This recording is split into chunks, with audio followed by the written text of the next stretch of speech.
விசேஷ வேலைகளை எல்லாம் மாயாண்டி பார்த்துட்டு இருக்காரு. வந்து தேவான அண்ணன் நில்லுங்க, உங்ககிட்ட நான் கொஞ்சம் பேசணும். கடையில பத்திரிக்கை கொடுத்துட்டு மண்டபத்துக்கு அட்வான்ஸ் பணம் தள்ளி வீசிட்டு ரொம்ப பிஸியா சுத்துறீங்க போல.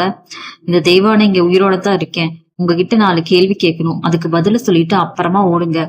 தெய்வான எனக்கு 1000 வேலை இருக்கு, கண்ட நேரத்துல வந்து வழிய மறைச்சிட்டு நிக்காத, தள்ளி போங்கிறாரு. மண்டபத்துக்காரனுக்கு அட்வான்ஸ் காத்துட்டு இருக்கான். ஓஹோ, மண்டபத்துக்காரன் காத்துக்கிட்டு இருக்கானா? ஊருக்கே பெரிய மனுஷனாட்டம் காட்டிக்க போறீங்களா? எதுக்கு அண்ணன் இம்புட்டு ஆட்டம்? எதுக்காக இவ்வளவு பெரிய மண்டபம், ஊரை கூட்டி அது சுமங்கலி பெண்களை வச்சு விசேஷம், ஆடம்பரமான கல்யாணம் விருந்து? யாருக்கு அண்ணன் இதெல்லாம் பண்றீங்க? யாருக்கு பண்றேன்? நான் என் மக அழகருக்கும் என் மருமக பூங்குடிக்கும் தான் பண்றேன். அதுல உனக்கு என்ன பிரச்சனை? மருமகளா? யாருக்கு யாருன்னா மருமக? இந்த வீட்டோட மாண்ப குடும்ப கௌரவத்தை காப்பாத்துவாளா? அவ ஒரு நல்ல மருமகளுக்கு உண்டான லட்சணம் ஏதாவது அவகிட்ட இருக்கான்னு? உங்க பையன் அழகருக்கு இந்த விசேஷத்துல துளியாவது விருப்பம் இருக்கா? அவன் மனசுக்குள்ள எம்புட்டு கஷ்டப்பட்டுட்டு புழுங்கிட்டு இருக்கான்னு உங்களுக்கு கண்ணுக்கு தெரியலையா? அழகர் அந்த பொண்ணோட மூஞ்சியை கூட பார்க்க மாட்டேங்கிறான். அப்படி இருக்கும்போது அவளை எந்த தைரியத்துல இந்த வீட்டோட மருமகள்னு தூக்கி வச்சுட்டு ஆடுறீங்க? தேவான, வார்த்தையை அளந்து பேசு. அழகருக்கும் பூங்குடிக்கும் ஏற்கனவே கல்யாணம் முடிஞ்சு போச்சு. அவங்க 2 பேரும் சேர்ந்து வாழணும், குடும்பத்துல இருக்க தோசை விலகணும் தான் ஜோசியர் சொன்னபடி இந்த சுமங்கலி பூஜைய தாலி பிரிச்சு கோக்குற விஷயத்தையும் நடத்துறேன். ஜோசியரா? அடடா, இன்னும் ஒரு நியாயம் என்ன? என்னை பார்த்தா உங்களுக்கு எப்படி தெரியுது? ஏமாளி மாதிரி தெரியுதா? உங்க மனசாட்சியை தொட்டு சொல்லுங்கண்ணே, நீங்க பண்றது ஜோசியத்துக்காகவா இல்ல உங்க சொந்த சுயநலத்துக்காகவா? இந்த பூங்குடி யாரு? உங்க கூட பிறந்த தங்கச்சி பேச்சியோட பொண்ணுதானே? உங்க தங்கச்சி மேல இருக்கிற பாசத்திலையும் அவளுக்கு கொடுத்த சத்தியத்தையும் காப்பாத்தணுங்கிற வெறியிலையும் உங்க சொந்த பையனோட வாழ்க்கையே பலிக்கடா ஆக பாக்குறீங்களான்னு? தேவான, என்ன வாய்க்கு வந்தபடியில உளறிட்டு இருக்கேங்கிறாரு மாயாண்டி. உளர்றேனான? இல்லவே இல்ல, உண்மையை தான் சொல்றேன். நீங்க பண்ற காரியத்தை பார்த்து உங்களுக்கே உங்க மேல அருவருப்பு இல்லையா? என் தங்கச்சி பொண்ணுதான் என் வீட்டுக்கு மருமகளா வரணும்னு உங்க சுயநல ஆசைக்காக அழகரையும் பூங்கொடியும் பலவந்தமா சேர்த்து வைக்க பாக்குறீங்க. அப்ப என் பொண்ணு நந்தினி யாருன்னு? அவ உங்களுக்கு சொந்த தங்கச்சி பொண்ணு இல்ல. சின்ன வயசுல இருந்து அழகரையே புருஷனா நினைச்சு அவ வழியே பார்த்து வாழ்ந்தாளே என் பொண்ணு. அவளோட ஆசையும் அவளோட வாழ்க்கையும் உங்களுக்கு வெறும் குப்பையா போயிடுச்சானே? நிறுத்து தெய்வான, நந்தினியும் அழகரையும் சேர்த்து வைக்க கூடாதுன்னு எனக்கு என்ன ஆசையா? விதி விசத்தாலதான் பூங்குடி காலத்துல அழகர் தாலி கட்டினா, அது முடிஞ்சு போன கதை. விதியா? இல்லண்ண, நீங்க உருவாக்குன சதியா? அண்ணன், அன்னைக்கு நந்தினிக்கும் அழகருக்கு ஜாதகம் பார்க்கும்போது பொருத்தம் சரியில்லை, ஆபத்து வரும்னு ஒரே அடியா தூக்கி போட்டு எரிஞ்சிங்களே. இப்ப மட்டும் அதே ஜோசியர் அழகருக்கு பூங்குடிக்கும் ஜாதக பொருத்தம் இல்ல, அழகர் உயிருக்கே ஆபத்துன்னு சொல்லும் போது எப்படின்னு திடீர் பரிகார பூஜைன்னு புதுசா சந்து பொந்து கண்டுபிடிக்கிறீங்க? அது தோச நிவர்த்தி பூஜை செஞ்சா சரியாகணும் ஜோசியரே சொல்லிட்டாரு தெய்வான. அட கெட்டிக்காரண்ண, நந்தினின்னு வரும்போது மட்டும் எந்த பரிகாரமும் வேலை செய்யாதா? ஆனா அவங்க தங்கச்சி பொண்ணு பூங்குடின்னு வந்தா மட்டும் பரிகாரம் வேலை செய்யுமோ? என்னென்ன ஒரு அநியாயமான பாகுபாடு! நீங்க நேர்மையான மனுஷனே கிடையாது, நீங்க ஒரு சுயநலவாதி. உங்களோட ஆசையும் உங்களோட பிடிவாதமும் தான் உங்களுக்கு பெருசே தவிர பெத்த பையனோட சந்தோஷமும் ஆதரவு இல்லாம உங்க வீட்டுல கிடக்குற என் பொண்ணோட வாழ்க்கையோ உங்களுக்கு ஒரு பொருட்டே இல்ல. தேவான, எல்லாம் மீறி பேசாத. இந்த வீட்டுல எது நடக்கணும்னு முடிவு பண்ற அதிகாரம் எனக்கு தான் இருக்கு. அதிகாரம் இருக்கேன்னு ஆடுறீங்களா அண்ணன்?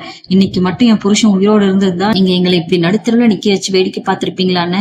எங்களுக்குன்னு கேட்கற கால் இல்ல, நாங்க அனாதையா இந்த வீட்டுல கிடக்குறோம்னு ஒரு காரணத்துக்காக தான் எங்களை அடிமை மாதிரி நடத்துறீங்க. என் புருஷன் இருந்திருந்தா என் பொண்ணு நந்தினிய கெத்தா அழகருக்கு கல்யாணம் பண்ணி வச்சு இந்த வீட்டோட மகாராணியா உட்கார வச்சிருப்பாரு. இன்னைக்கு நாங்க ஆதரவு இல்லாம இருக்கோங்கிற தைரியத்துலதானே என் பொண்ணோட நெஞ்சுல காலை வச்சு மிதிக்கிறீங்க. இவன நீ தேவையில்லாம ரொம்ப பேசுற. நான் உங்க 2 பேரையும் எப்பவும் குறைச்சலா நினைச்சதே இல்ல. குறைச்சலா நினைக்கலையா? அப்ப இன்னைக்கே இந்த வேண்டாத பொருத்தம் இல்லாத 2 பேருக்கும் விருப்பம் இல்லாத இந்த கல்யாணம் நடத்த நிறுத்திடுங்கன்னு. இந்த கல்யாணம் செல்லாது, பொருத்தமில்லாத இந்த பொண்ணு என் வீட்டுக்கு வேண்டான்னு ஊர் முன்னாடி தைரியமா அறிவீங்க. முறைப்படி என் பொண்ணு நந்தினி அழகருக்கு பொண்டாட்டியாக்கி 2 பேரும் சந்தோஷமா வாழவீங்க. செய்வீங்களான்னு உங்களுக்கு தைரியம் இருக்கான்னு கேக்குறாங்க. முடியாது, அது என்னால செய்ய முடியாது. ஏற்கனவே ஊரறிய பூங்குடி கழுத்துல என் பையன் தாலி கட்டிட்டான். இந்த வீட்டோட மருமக பூங்குடிதான், அதை எந்த கொம்பனாலும் மாத்த முடியாது. வர்ற வெள்ளிக்கிழமை சொன்னபடி விசேஷம் பிரம்மாண்டமா நடக்கும். அதுல என் பையன் அழகர் நின்னே ஆகணும். இது மாயாண்டியோட முடிவு. தெய்வான அதிர்ச்சியும் ஆத்திரமும் கலந்த பார்வையில, மாயாண்டி என்ன அதிகாரத்துல நீங்க என்ன வேணா முடிவு பண்ணலாம், ஆனா என் பொண்ணோட கண்ணீரும் என் நெஞ்சில எறியற இந்த நெருப்பு சும்மா விடாதன்ன. இந்த விசேஷம் நீங்க நினைச்ச மாதிரி நல்லபடியா நடந்து முடிச்சிடுமான்னு நானும் பாக்குறேன். என் பொண்ணு வாழ்க்கையை அழிச்சிட்டு நீங்க சந்தோஷமா வாழவே முடியாது அப்படிங்கிறாங்க. அழகரு பைக் ஓட்டிட்டு போயிட்டு இருக்காரு. மனசுக்குள்ள எதையோ நினைச்சு குழப்பத்தோடவே ஓட்டிட்டு போறாரு. வர வெள்ளிக்கிழமை தாலி பிரிச்சு கோக்குற ஃபங்க்ஷன் இருக்கு, நீ வந்துதான் ஆகணும்னு அப்பா அவ்வளவு சுலபமா சொல்லிட்டாரு. ஆனா சின்ன வயசுல இருந்து நந்தினிய தானே நான் என் மனசுல நினைச்சேன். விதி பண்ணுன வசத்தால பூங்குடி கழுத்துல தாலி கட்டிட்டேன். இப்ப மறுபடியும் அவ கழுத்துல தாலி கட்டணுமா? நந்தினியோட வாழ்க்கையை நடுத்தரவுல விட்டுட்டு நான் எப்படி இந்த நாடகத்தை நடத்த முடியும்? என்னால முடியாது. இந்த கல்யாணம் நடக்க கூடாதுன்னு நினைக்கிறாரு. அவரோட கவனம் சிதறதுனால திடீர்னு ஒரு திருப்பம் வர நிலத்தடுமாறி பைக்க மரத்து மேல மோதி கீழே விழுந்துடுறாரு.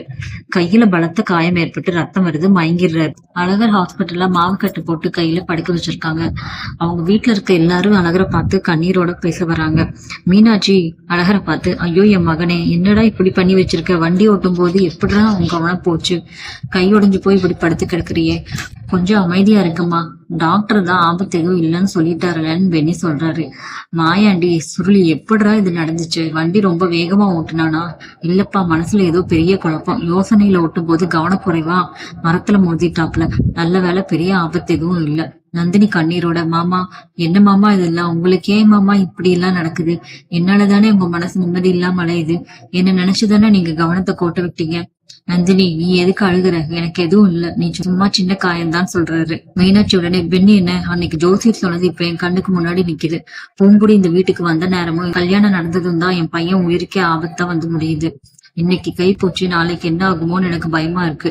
வெண்ணியும், ஆமா அத்தா, ஜோசியர் அன்னைக்கே எச்சரிச்சாரு. இந்த சுமங்கலி பூஜையும் தாலி பிரிச்சு கோக்குற சடங்கையும் உடனே நடத்தி பரிகாரம் பண்ணலைன்னா அழகருக்கு இன்னும் பெரிய ஆபத்து வரும்னு சொன்னாரு. இதுக்கு மேல நாம தாமதிக்க கூடாதுன்னு சொல்றாங்க. வீட்டுக்கு வந்ததும் அழகர் பூங்குடி 2 பேர்கிட்டையும், அழகர், நான் உன்னை பெத்த தாய், உன் உயிர் எனக்கு முக்கியம். இந்த விசேஷத்துக்கு நீ சம்மதிக்கலைன்னா என் உசுரையே நான் விட்டுடுவேன். ஜோசியர் சொன்ன பரிகார பூஜை நடந்தே ஆகணும். நீ அந்த பூங்குடி கழுத்துல தாலி கட்டியே ஆகணுங்கிறாங்க. அம்மா, ஏமா நீங்களும் இப்படி மிரட்டுறீங்க? வெண்ணி அதுக்கு, தம்பி அழகரு, அம்மா சொல்றது கேளுடா. உன் உசுறு நல்லா இருந்தாதானா நாளைக்கு எதுவா இருந்தாலும் பேச முடியும். தயவு செஞ்சு உன்னோட பிடிவாதத்தை விட்டுட்டு இந்த விசேஷத்துக்கு சம்மதிடா அப்படிங்கிறாரு. அழகரு வேற வழி இல்லாம, சரிம்மா, உங்க இஷ்டப்படியே செய்யுங்க. என் உசுறு போறதை விட இந்த சடங்கு நடக்கிறது பெருசு இல்ல, நான் சம்மதிக்கிறேங்கிறாரு. பூங்குடியை பார்த்து, பெண்ணி, நீயாவது நியாயத்தை புரிஞ்சுக்கோ. உன் புருஷன் நல்லா இருக்கணும் தானே இந்த பூஜையை வைக்கிறோம். நீயும் இதுக்கு முழு மனசோட சம்மதிக்கணும் தாயே அப்படிங்கிறாங்க. நீங்க எல்லாரும் இவ்வளவு தூரம் கேட்கும் போது நான் மறக்க போறது இல்ல. இந்த விசேஷத்துக்கு நானும் சம்மதிக்கிறேன்ட்டு பூங்குடி சொல்றாங்க. இதுக்கிடையில மஞ்சமலை வீட்டுல பேச்சு மஞ்சமலை கிட்ட, என்னங்க, இப்பதான் எங்க அண்ணன் மாயாண்டி போன் பண்ணாரு. அழகருக்கு திடீர்னு விபத்தாகி கை உடைஞ்சு போச்சு. சத்தி, அதுக்கு நாங்க என்ன பண்ண முடியும் மதனி? வண்டியை ஒழுங்கா ஓட்ட தெரியாம போய் மரத்துல மோதி இருந்தா அதுக்கு நாங்களா பொறுப்புங்கிறாங்க. ஏ ராசத்தி, என்னடி இப்படி இரக்கம் இல்லாம பேசுற? அவன் என்ன பையன்டி. ஜோசியர் சொன்னபடி உடனே வர வெள்ளிக்கிழமை அந்த தாலி பிரிச்சு கோக்குற விசேஷத்தையும் சுமங்கலி பூஜையும் நடத்த போறாங்களாம். நம்ம எல்லாரையும் கண்டிப்பா வர சொல்லி அண்ணன் கூப்பிட்டாரு. நாம எல்லாரும் போய்தான் ஆகணுங்கிறாங்க. மஞ்சமலை கோபமா, என்னது, நாங்க அங்க வரணுமா? அன்னைக்கு உங்க அண்ணன் வீட்டுல வச்சு என்னென்ன பேச்சு பேசினாங்கன்னு மறந்துட்டியா பேச்சு? சொத்தை பிரிச்சு தர முடியாதுன்னு முகத்துல அடிச்ச மாதிரி சொன்னா உங்க அண்ணன் மாயாண்டி. இப்ப அவன் வீட்டு விசேஷத்துக்கு நாங்க வந்து தலை காட்டுறதா? முடியாது, நான் வரமாட்டேன். அந்த மாயாண்டிக்கு எதுக்கு இவ்வளவு மரியாதை கொடுக்கணும்? பெரிய மகாராஜா மாதிரி ஆடிட்டு இருக்காரு. அங்க வந்து அவங்க முன்னாடி நிக்க முடியாதுங்கிறாங்க ராசத்தி. அழகருக்கு உசுருக்கு ஆபத்துன்னு சொல்றாங்க. நம்ம பொண்ணு நல்லா வாழணும், நம்ம போகலைன்னா ஊர் உலகம் தப்பா பேசும் அப்படிங்கிறாங்க. ஊர் உலகம் தப்பா பேசினா எனக்கு என்னடி? உங்க அண்ணன் என்ன மதிக்காதப்ப நான் எதுக்கு அங்க போகணும்? உங்க காலில் விழுந்து கேக்குறேங்க, எனக்காக இல்லைனாலும் நம்ம பொண்ணு பூங்குடியோட எதிர்காலத்துக்காக வாங்க. பெத்த தகப்பனா நீங்க வந்து நின்னாதான் அந்த வீட்டுல என் பொண்ணுக்கு ஒரு மதிப்பு இருக்கும். தயவு செஞ்சு என் ஆசையை நிராகரிச்சிடாதீங்கன்னு கெஞ்சுறாங்க. சரி சரி, அழாத, நிறுத்து.